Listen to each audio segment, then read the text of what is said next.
Hey everybody, welcome back to my channel. This week I want to talk about something that's really controversial in cinema, filmmaking, independent or otherwise. And that's the introduction of AI as an option to help foster creativity. It's also seen as a potential threat to creatives in general, people that depend on creative work to make a living. So I want to be as thorough as I can about this. I've done a fair amount of research, though I'm still obviously just tapping the surface, as I think a lot of us are.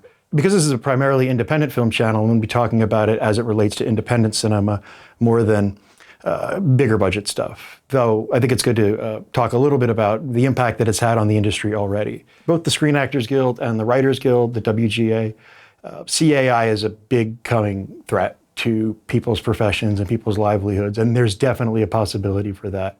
ChatGPT is a pretty powerful tool. It can essentially write a screenplay for you. I would say it's probably, dialogue-wise, it's probably on the level of about a telenovela, a soap opera.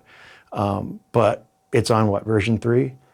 Version 5, version 6, you could be getting some, just the more the model learns, the better it's going to get. A lot of people who depend on, their creativity to make a living are a bit worried now, and we have a reason to be worried. Look at other things, though, other tools that have become available to everyone for free.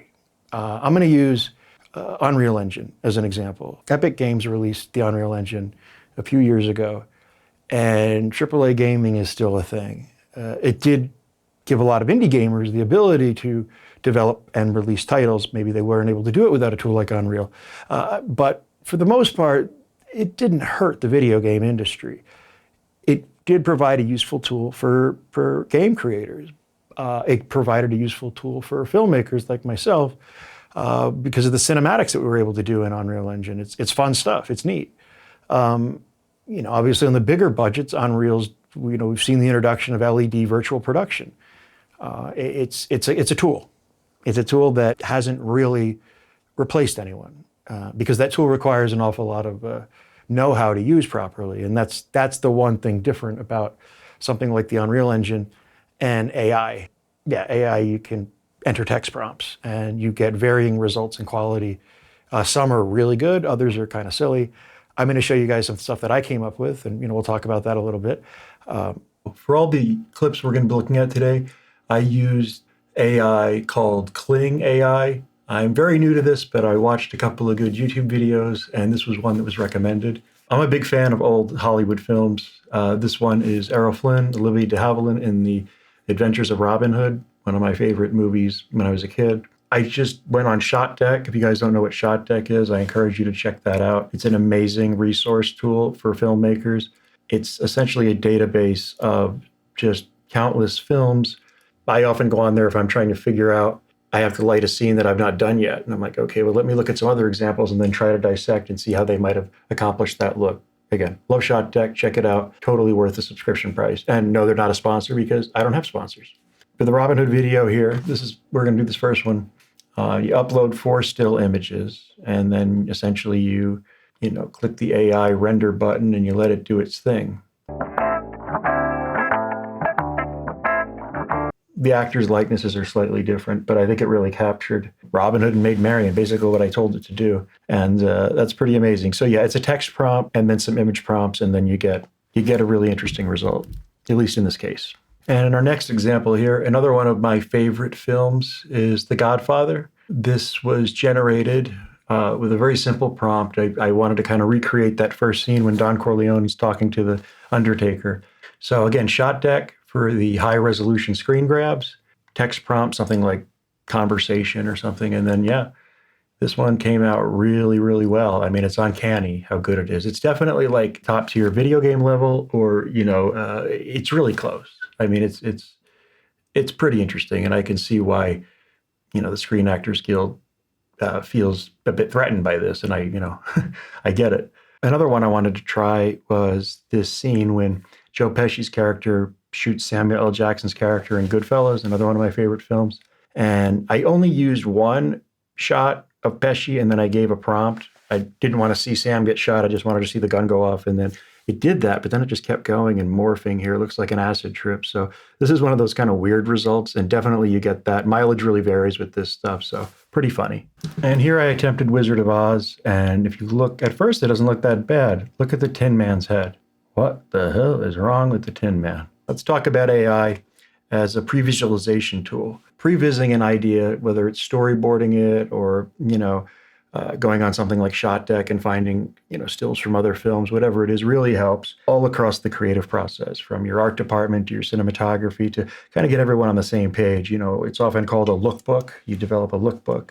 But also, like this, I'm trying to write this vampire story, and I find sometimes imagery very, very compelling. I search the web for different things that are kind of the vein of what I'm thinking. These are some pictures that I grabbed off of different places like DeviantArt or whatever, and they capture the theme, and then I can kind of build on that. It's kind of like every time I write, I usually when I write to music, and I write to music that I think is appropriate for the type of film that I'm making, and I try to surround myself with as much visual reference as possible to similar films, but also stills or paintings or whatever it might be. So in this case, for this vampire story that I have, I wanted this young woman walking alone in the woods. I got this photograph off of, I found it on Adobe Stock, an AI generated image from Adobe Stock. I also used Adobe Firefly a little bit to generate some of the characters. It's pretty powerful. Unfortunately, Adobe doesn't do, image to video or text to video yet. But I found the results pretty good if I generate the images there and then bring them into Kling here. So with this one, I think the results are super interesting.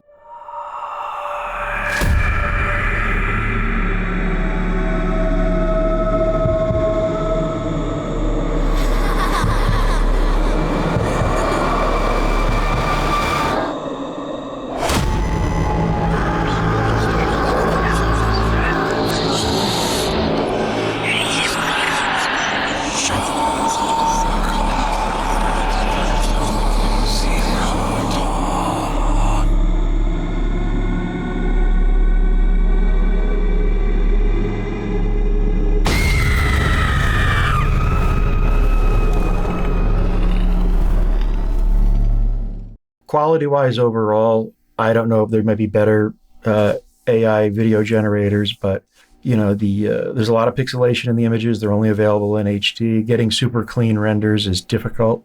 Certainly fine for demo purposes, but would they pass quality control? Probably not. But again, this time next year, this time 2 years from now, boy, I can only imagine. Next, we were looking at something that, again, is in my mind, a non-controversial use case of AI. Pretty cool if you're reframing a shot. So let's just say we want to have this horse like more frame left. Just an example. Okay, so it's not perfect. There's a little bit, it's not quite working with this branch over here. But I think you guys get the idea. Here's another little shot from my currently in post-production movie Blood Totem. We're going to go into Photoshop. This Photoshop just tends to give you a little bit better results than content-aware fill. This is generative fill. So if you leave it blank, the AI will basically try to duplicate what's around it. And, again, results are going to vary. So let's see how this looks. Yeah, not the most. It works. A little Adobe Shack. There you go. That's nice. I like that one. Okay, go back into After Effects. This isn't an After Effects course, guys. But essentially what I'm doing is I'm just locking onto this cactus here. There's a decent amount of contrast. It's not terrible. And I'm going to use that point, to track.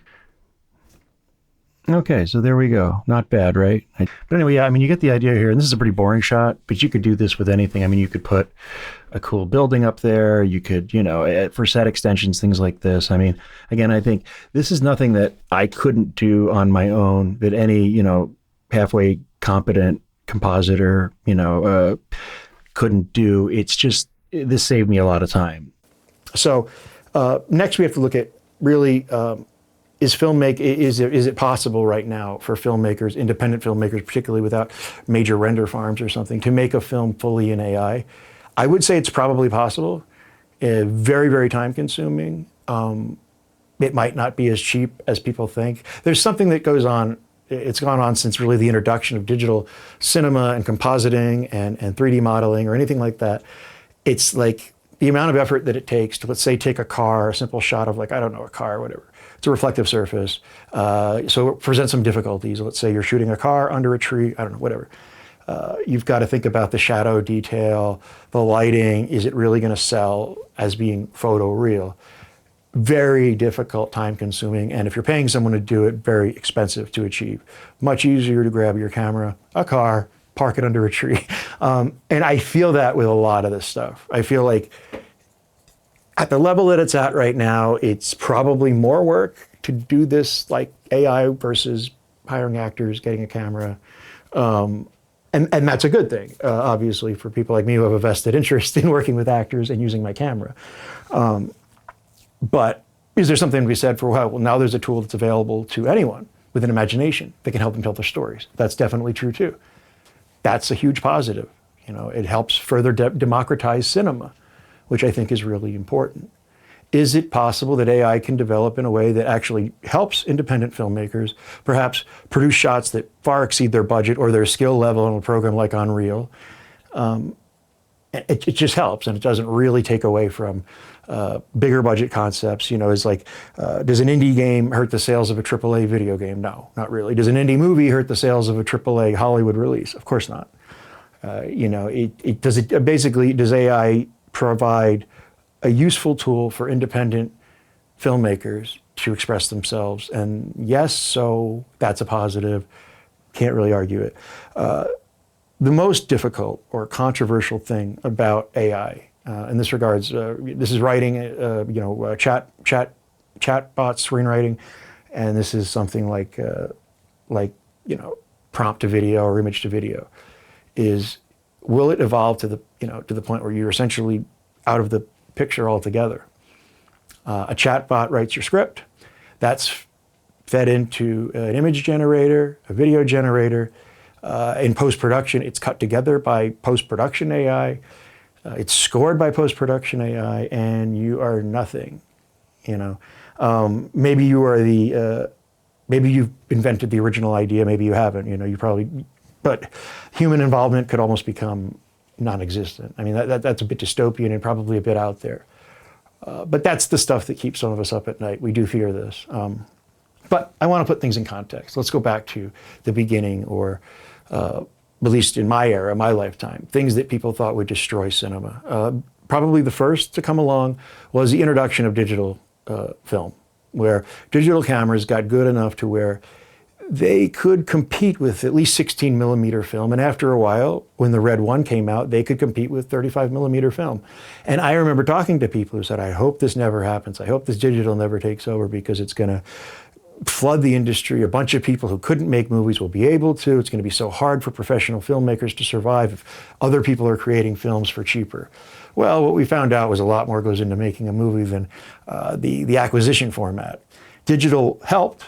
You didn't have to buy film stock anymore, but it didn't make your actors any cheaper. Didn't affect the cost of your locations. Didn't affect anything else. So it's kind of like when the Avid system was first introduced, and it replaced the old cut and splice film lab, film processing, and that's just technology now. It made everything more accessible. It made everything easier. It streamlined everything. It took away jobs, but it also added jobs. So that's inevitable progress. There's always going to come every bit of progress in our civilization. Every new invention is going to come at a cost, a sad cost in people's livelihoods. However, hopefully they can transition to the new medium. Remains to be seen. But never before in our history have we faced anything that literally could make the artist unnecessary. Okay, guys, so thanks for watching. If you're still tuned in, I'd like to know what you guys think in the comments. I think we saw some examples that the tech actually worked pretty good. Some examples where the tech gave us a couple of laughs, pretty funny, pretty bad. And then, just where do we land ethically on this? Where do we land accepting the inevitability of this, that this tech is going to be available no matter what? So we have to adapt. And have faith that, we're going to be able to continue doing what we've been doing as filmmakers, as independent filmmakers, as any filmmaker. It's never been easy. Why should that change? So perhaps look at this as, as most things are, a blessing and a curse. Soldier on, look at the good of it, and make your work. I've always hated the studio Hollywood system that acts as this gatekeeper to who's allowed to tell stories. And often that comes down to whose son are you, whose daughter are you, who do you know? It's that's the opposite of what I want as an artist. So it remains to be seen, folks. Let's let's see what happens. Thank you for watching. Please comment below. I really want to know what you guys think. All right, take care. Bye.